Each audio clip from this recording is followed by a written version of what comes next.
Muito boa noite, meu amigo, minha amiga. Programa Na Sua Opinião. É muito importante a sua participação para nós. Você está vendo agora na sua tela todas as nossas mídias sociais. Você pode enviar sua crítica, sua sugestão, seu elogio, pautas, perguntas aos convidados. O importante é você participar, porque o programa é sempre feito pensando em você. E nessa noite, com imenso prazer que recebemos o Dr. Leonir Battisti, Procurador de Justiça do Estado do Paraná. Doutor, muito obrigado por ter aceito o convite, é um prazer recebê-lo aqui. Para mim é sempre uma satisfação me dirigir a todos os telespectadores, a vocês em particular, para, enfim, difundir ideias e falarmos a respeito de questões que interessam, imagino eu, a todos. São questões importantes no nosso dia a dia e também o que diz respeito ao crime organizado. Nós vamos rodar a matéria e daqui a pouquinho a gente volta com o Dr. Leonir. No Brasil, grupos relacionados a atividades criminosas se articulam com tamanha habilidade e organização que se tornam um desafio para os órgãos públicos. Atividades como o jogo ilegal, mercado de contrabando e roubos em larga escala, fraudes, tráfico de armas e drogas são alguns dos segmentos destes grupos. Para desarticular estas organizações criminosas, se destaca no Ministério Público do Paraná o Grupo de Atuação Especial de Combate ao Crime Organizado, o GAECO. Na sua opinião, o combate ao crime organizado tem sido eficaz aqui no Brasil? Não. Depende da região, né? Não. Sim, com certeza. Não, de jeito nenhum. Não. Talvez não tenha atingido os objetivos ainda, mas eu creio que o caminho está aberto. Não, porque a gente não tem políticas públicas que previnam o crime organizado. A gente tem políticas públicas que combatem o varejista.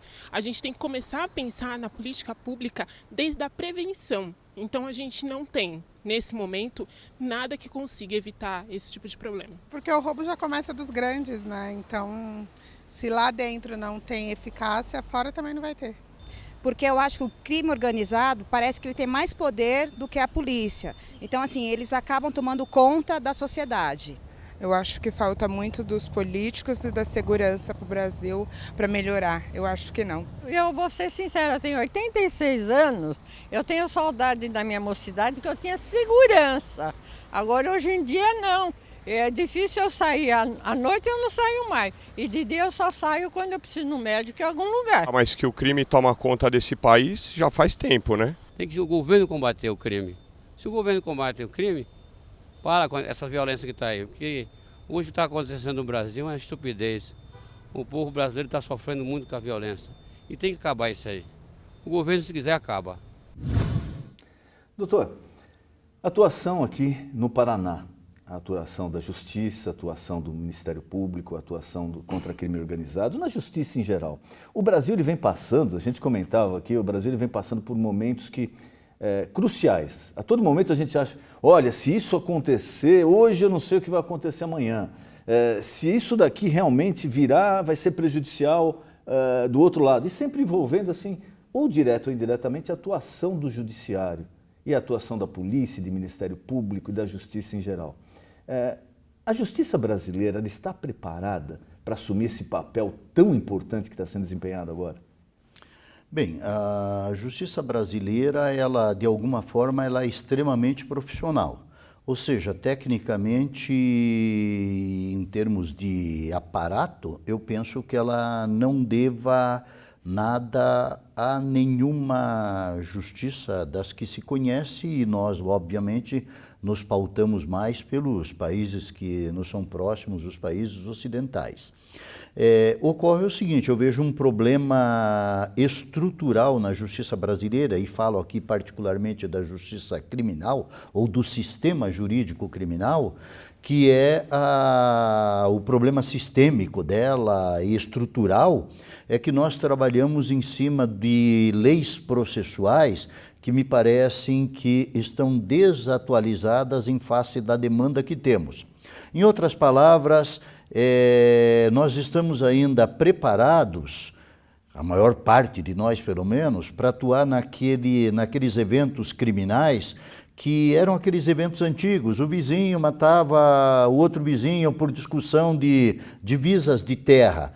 E hoje nós temos uma criminalidade diferente, nós temos uma massificação, nós temos periferia nas grandes cidades, isso tudo acentua crimes, inclusive patrimoniais. Algumas pessoas vão dizer que os crimes patrimoniais não são tão importantes, mas na realidade é o inverso, são muito importantes, as pessoas sofrem. Aqueles que labutam para conseguirem alguma coisa e são desapossados por um ato criminoso, um assalto, um furto, é lógico que essas pessoas se revoltam e com razão. Então a justiça ela tem problemas ainda hoje estruturais, como eu disse, nesta linha de raciocínio que eu estabeleci há pouco.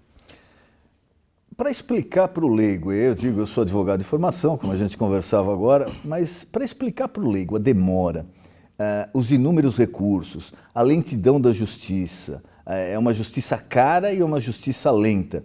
Parece que cada vez mais o povo vem se inconformando com isso. Falando, não é possível, uma coisa demora 2 anos, 5 anos, 8 anos, 10 anos, 20 anos, e às vezes até acaba não ocorrendo, né, a punição.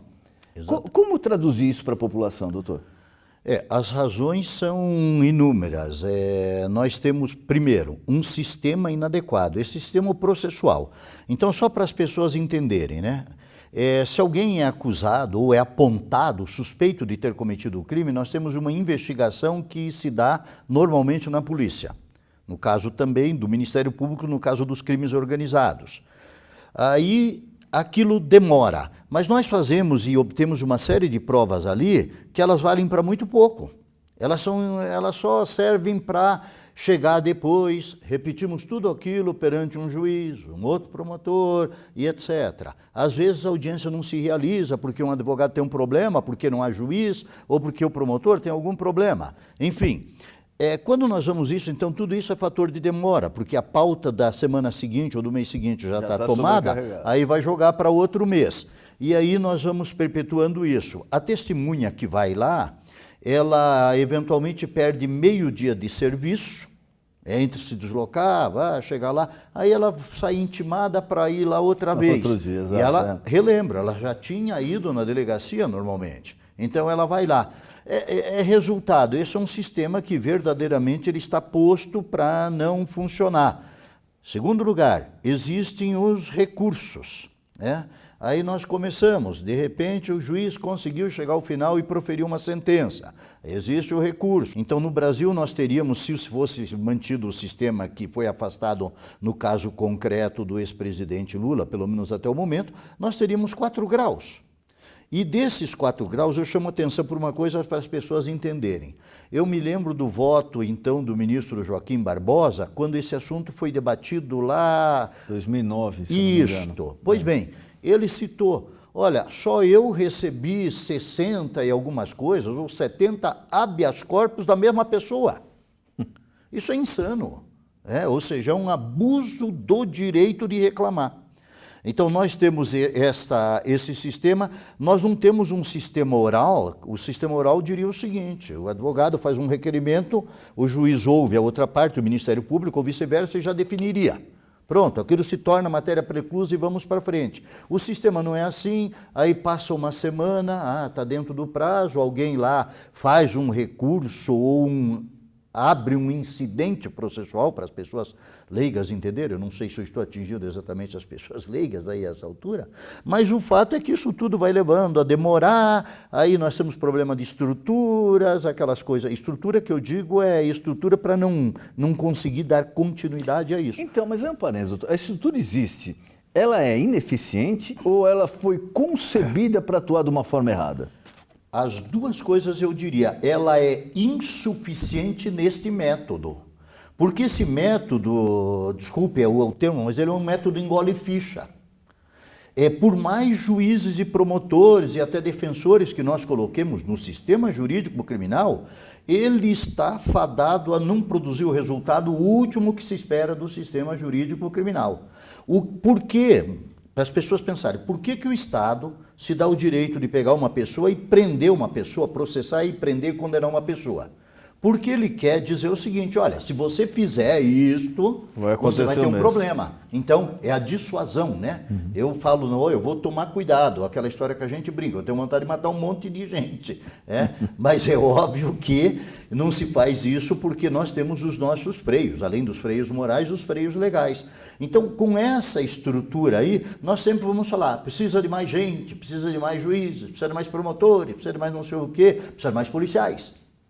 E com essa complexidade ali nós ficamos produzindo papel. Então os inquéritos são da forma como ele é concebido, ele não é concebido, esquecemos-nos de que o inquérito seria, vamos fazer o inquérito para apurar, e ao apurar nós vamos abreviar aquela segunda fase, ou então produzir algumas provas desde logo perante um juiz. Que poderão já ser utilizadas no contraditório. Lá na frente. Exato. Pronto, exatamente, essa questão. Sem falar ainda, né, nas nulidades. As nulidades no Brasil, nós somos um país, como dizem, cartorial. Exato. É pelo nosso bem e pelo mal. Aí o que acontece é o seguinte, qualquer situação, ou um monte de situações, permite discutir a nulidade. Aí tudo fez lá em um processo, ficou lá 2 anos e meio, 3, para chegar numa fase, anulo desde não sei lá o quê. Aí voltamos a reproduzir de novo aquilo. Desde a oitiva do testemunho e volta Pronto. lá para a primeira instância. É o que há. Então esse sistema, reconhecidamente, não é a questão da estrutura. Essa estrutura que nós temos é boa, como eu digo, as pessoas têm qualificação técnica, o judiciário, o Ministério Público, ele tem pessoas sérias. É apenas um outro ali que nós temos problemas. As exceções sempre existem em todas as áreas. Né? Mas eu posso dizer, vivendo já, estou há 36 anos no Ministério Público, né? E verdadeiramente eu afirmo às pessoas, embora a desconfiança de todos, né? Mas ele é um sistema de pessoas sérias, né? Que querem o melhor. Só que trabalham nesse sistema que nunca vão produzir o melhor e nós vamos sempre manter essa pouca eficiência. E o crime organizado, é lógico, o crime ele tenta embalar onde tem a facilidade, ou aproveitar a brecha da lei, ou a morosidade, ou a ineficácia da lei. O crime organizado, como o próprio nome diz, ele se organizou, né? Sim. Ultimamente se organizou, infelizmente, às vezes em casos assim, muito mais que a justiça, muito mais que a polícia, né? Basta ver armamentos armamentos pesados de guerra, e tráfico de drogas pela fronteira. Como o crime organizado se aproveitou dessa brecha, doutor? Eu diria que pelo menos por 2 métodos. Primeiro, eles se profissionalizaram, ou seja, a atividade criminosa, que eu dizia antes era casual, por motivos vários, né? Hoje ela se tornou profissional. Então essas pessoas compram armas por quê? Eles pensam empresarialmente. Para eu produzir mais resultado, eu preciso ter meios. Os meios melhores que eu puder ter, especialmente com os recursos ali sendo obtidos da forma como eles obtêm, assim eles tentam constituírem os grupos e o Estado, através das suas polícias, através do Ministério Público e da Justiça, estão sempre atrás. Esse é um negócio natural. A outra questão que levou a isso é a própria mudança social que nós tivemos. A realidade, aí tem penso eu, um elemento sociológico, né? Há 50, 60 anos atrás, nós tínhamos apenas 18% da população nas cidades, era algo por aí, enfim, era um número ínfimo. Hoje nós enchemos as cidades. Isso é terrível. Né? Então tivemos aquele fenômeno que todos os sociólogos dizem, trouxemos pessoas que estavam lá na zona rural, vieram para os... E sem preparo, né? Sem preparo da pessoa, sem preparo para as novas, né? tecnologias. Então o país ainda vai ter um problema, porque nós estamos convivendo, porque o nosso sistema de ensino não preparou. E aí entra uma outra questão, que tudo está permeado no Brasil por debate ideológico, né? Quando se fala, para que serve o ensino para a pessoa? Para eu fazer a pessoa pensar, isso é humanismo, óbvio, né? Mas também eu preciso prepará-la para ser um sujeito útil para a divisão de trabalho na sociedade. Esse é o negócio. Se eu precisar de mecânico, o sujeito tem que pensar em ser mecânico. A lei da oferta e da procura também. Exato, e daí nós entramos com aquela questão, não, o nosso sistema, ele tem que ser, humanizar, então, para discutir isso, aquilo, essa ótica de treinar o indivíduo, é uma ótica de capitalismo extremo, que não é adequada. Aí nós ficamos discutindo isso e não fazemos nenhuma coisa nem outra, a meu ver, perfeitamente, ou seja, fazemos razoavelmente um pouco de cada coisa, mas aí nós, ao invés de progredirmos rapidamente, nós progredimos muito devagar. Então, a correção dessa situação, ela vai ficando para a geração posterior. Um tema que está muito comentado, até em função de todos esses julgamentos. O senhor é a favor da prisão já com condenação em 2º grau? Eu sou favorável totalmente a ela e até, como digo, eu já me pronunciava logo depois, antes até daquele julgamento de 7-4 um pouco, Desculpe, não quero ser pedante, mas eu até nos meus estudos escrevi um livro chamado Presunção de Inocência. E lá uma das coisas é estudar qual é a extensão desse termo presunção de inocência, de onde ele vem, etc. Fiz especialmente os estudos em cima dos tais tratados internacionais. Então, a conclusão é o seguinte, para dar uma interpretação da Constituição em face dos tratados internacionais, eu entendo que seja verdadeiramente correto que a pessoa passe a definir sua pena, ou a cumprir sua pena até depois do 2º grau. Com eventuais exceções. É possível, sim, imagino eu, que o ST, o Superior Tribunal de Justiça, até conceda um habeas corpus para dizer, olha, o que eu estou vendo aqui, eu fui alertado de que tem uma série de questões para serem revistas aqui, então vou suspender. Agora, eu penso que a regra inversa, ela é nefasta do jeito que tem demonstrado, a impunidade, as prescrições que estão sendo apontadas, e a gente aponta um ou outro caso, e é sempre perigoso essa técnica de pegar um caso e falar que aquilo é o que é o geral. Nem sempre é. No entanto, as estatísticas indicam, e a sensação, que importa muito, é de impunidade. Exato. É de impunidade. Exato. Basta ver aquela pessoa que tem um irmão, um filho matado de uma forma estúpida e que está lá, ele fala, eu estou aguardando a justiça, eu espero a justiça 6, 8, 12, 15 e vai embora. De repente, tem um outro problema aí. Veja, um sujeito, vou falar no homicídio para não pegar numa situação política, né? O sujeito pega, comete um crime, ele tinha 25 anos, ele vai começar a cumprir a pena com 44. Pensa, mudou a vida daquela pessoa, etc. Até para nós, para quem aplica a pena, parece ser uma coisa, fala, será? Essa é a pessoa? Que era tão assim? Então, cometeu um crime tão violento. Então, aí entra aquela história. Bom, então não devia ter pena, porque a pena, de novo, aquela história do imperativo ético, categórico, ou seja, existe uma razão da pena que é não aplicar àqueles que não fazem o mal, aplicar àqueles que fazem mal e, eventualmente, dar um prêmio a quem faz o bem acima daquilo que lhe é exigível. Toda essa confusão que foi gerada aí, vai ter HC, vai ter julgamento, não transitou em julgado, não tem sentença condenatória definitiva. Não seria mais prudente se mudar, então, a lei? Porque, é lógico, o entendimento de várias pessoas competentes e notáveis como o senhor, em 2ª instância já está valendo. Mas para aquele que aplica a lei fria da lei, fala sentença condenatória transitada em julgado. Então, peraí, se a lei fala transitada em julgada, como é que eu vou começar o cumprimento da pena? Ah, mas a fase cognitiva se deu antes, na 1ª e na 2ª instância. Mas não seria mais prudente o legislador aí já acabar com essa confusão? Bom, eu não tenho dúvida nenhuma disso, ou seja, seria uma alteração desse inciso, dando desde logo esclarecendo o alcance desse inciso do artigo 5º da Constituição. Aí nós entraríamos numa outra questão que é uma percepção prática da nossa vida, né? Hoje nós temos um Congresso Nacional que, em face das suas divisões, em face das suas faculdades, ele tem uma dificuldade intensa de legislar. De novo, aquela questão, hoje nós temos uma sociedade extremamente,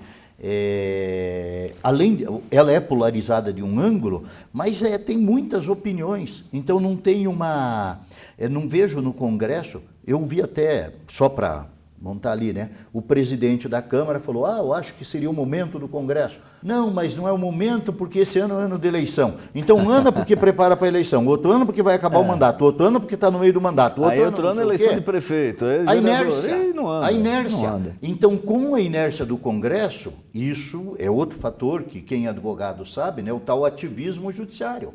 Eu vejo, me perdoe, também no Supremo, mérito e demérito quando o Supremo ele considera centenas de itens constitucional. Ou seja, cá para nós, aquilo é os ministros dizendo o seguinte, eu sou a autoridade última. Porque, como se sabe, as outras cortes constitucionais não analisam isso. Quem verificou, quem estudou sabe, as cortes constitucionais são parcimoniosas. Fala, não, isso é um assunto que não é constitucional. Para que eu vou me meter nele? Aqui no Brasil, então, o número de recursos, ou o número de casos que vão ao Supremo, diz por si.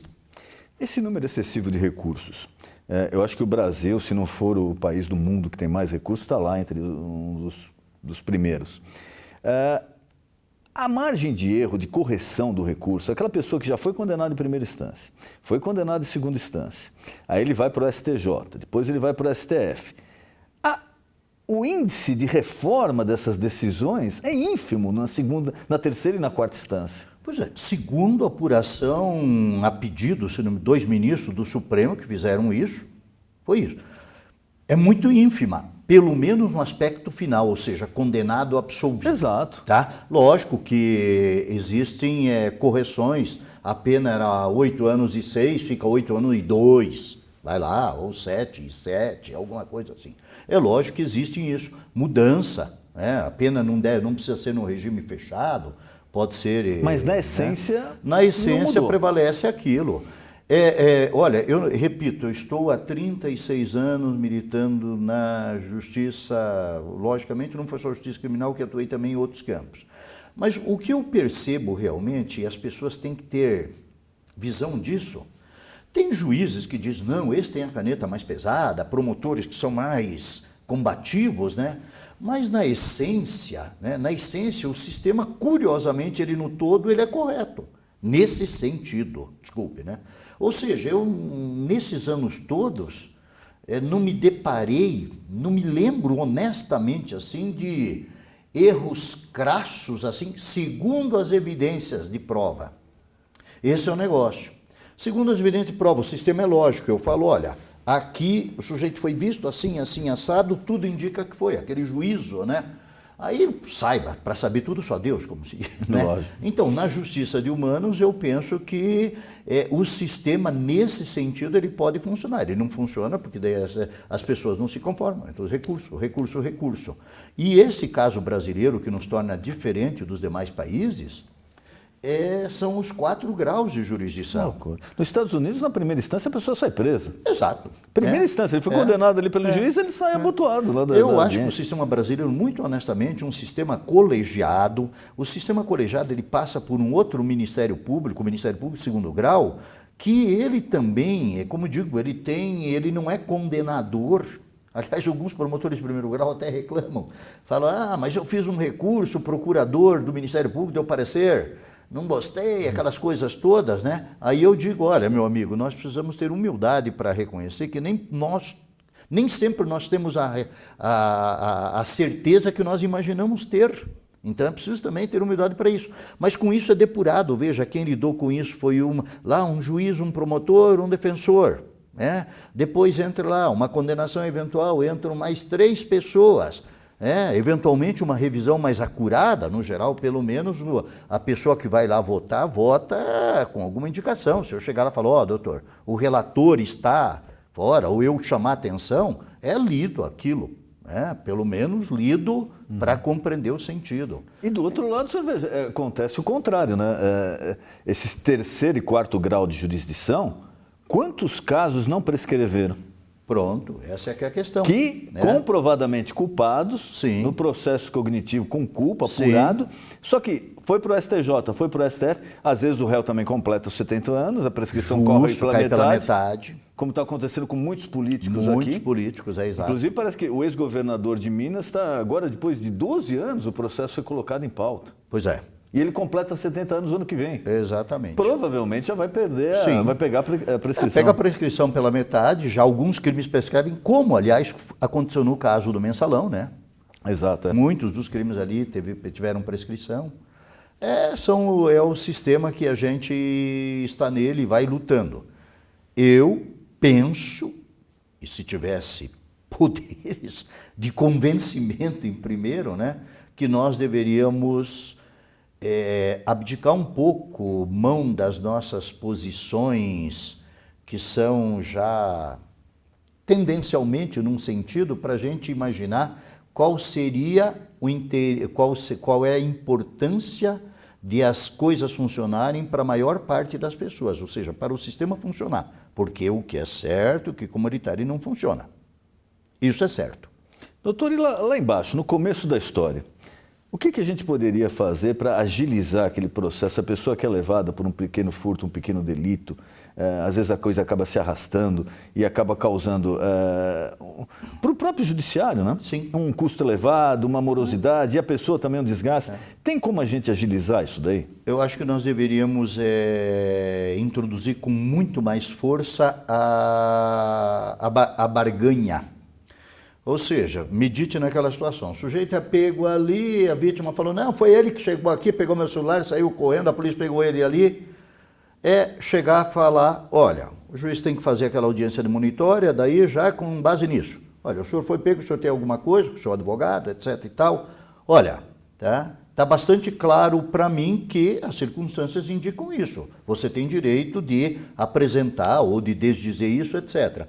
E aí já partir para espécies de pena, inclusive se for o caso, fala, você vai ficar preso durante tal e vai fazer isso, você vai ter que estudar na cadeia, por exemplo.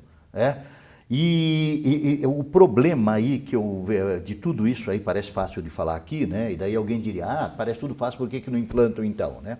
Nós temos uma outra questão que também é de fundo ali, que eu tenho insistido nisso, não conhecemos as pessoas que são os réus na justiça. Essa pessoa presa aí que eu citei, nós precisaríamos ter, junto com isso que eu falei, o conhecimento dele. De onde o senhor veio, até quando o senhor morou, etc. Para a gente ver o seguinte, esse é um sujeito que fez essa besteira de pegar o furto porque teve a oportunidade ou criou a oportunidade. Para diferenciar daquelas pessoas que fazem do crime sua profissão. Sua profissão. E hoje, parece jocoso, né? Mas tem. O crime organizado, ele está se encaminhando o seguinte, o que eu faço? Eu estou agora estourando caixa eletrônico.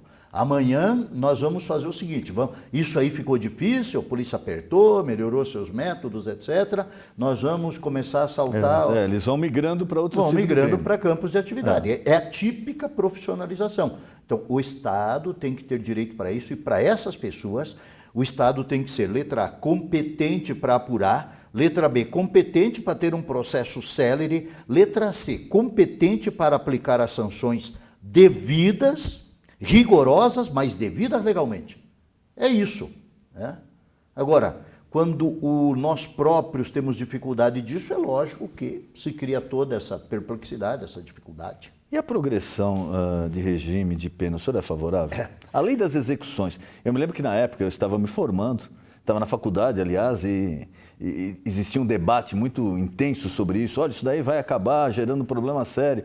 O senhor é a favor dessa progressão de pena? Como ela está implantada no Brasil? Como ela está implantada, eu acho que ela não deu resultado, porque ela, com o número de encarcerados, aconteceram dois momentos nela, né? No começo passava que era 1/6, a pessoa ficava, daí o preso ficava incomodado, não, mas eu já cumpri 1/6. Aí ia explicar, olha, o exame criminológico seu, na época se fazia, revelou que não dá. E aí o cara ia ficando e tal, aquela situação com desesperança, etc, etc. Então, depois, no segundo momento, o que nós fizemos, né? Abolimos o exame de criminologia e começamos a falar, cumprir 1/6, né?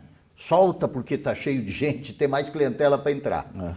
Isso revelou o outro lado ruim, né? Então, o que eu penso é o seguinte, a pessoa presa, ela deve ter uma esperança de que ela, lá dentro, ela começa a apresentar melhoras e lá dentro, portanto, ela tem o benefício de ter abreviado a sua pena, né? Talvez o sistema seria o seguinte, pena de até tanto, tá? E se nós tivéssemos daí um sistema de controle mais efetivo, isso é impossível na atual realidade prisional brasileira geral, né?